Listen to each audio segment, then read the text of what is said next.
Good morning students.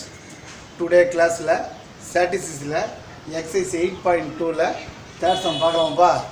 பாருங்க mean எவ்வளவு கொடுத்திருக்காங்க 15. ஓகேங்களா coefficient of variation கொடுத்திருக்காங்க C வந்து 48 கொடுத்திருக்காங்க. to find என்ன கேட்டிருக்காங்க standard deviation. ஓகேவா standard deviation திட்ட விலக்கு அப்படி சொல்லிருக்கேன். சரிங்களா மீன் புரியுதாப்பா SD equal to question mark. கொஞ்சம் ஃபார்முலா போடலாமா? இதே மாதிரி நம்ம என்ன பண்ணிருக்கோம் எக்ஸாம் ஹவுஸ் பார்த்துருக்கோம். சரிங்களாப்பா பார்க்கலாமாப்பா பாருங்க C வந்து 48 equal to standard deviation sigma தெரியாது x bar வந்து 15 into 100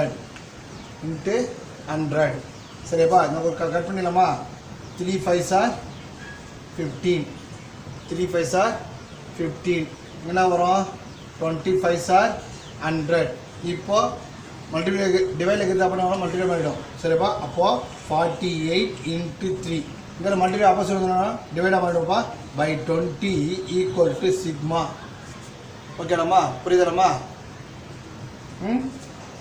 என்ன பண்ணலாம் கட் பண்ணிடலாமா முடிஞ்ச அளவுக்கு 12 கட் பண்ணி பார்ப்போம் 24 இங்கேனா வரும் 10 ஓகேடாம்மா இதை மல்டிப்ளை பண்ணிடலாமா sigma equal to 4 3s are 12 remainder 1 2 3s are 6 6 plus 1 7 by 10 ஓகேடாப்பா இப்போ டிவைட் பண்ணும்போது ஒரு பாயிண்ட் வந்துடும் இல்லையா அப்போ சிக்மா ஈக்குவல் டு 7.2 ஓகேடாம்மா புரிஞ்சிடாமா தேங்க்ஸ்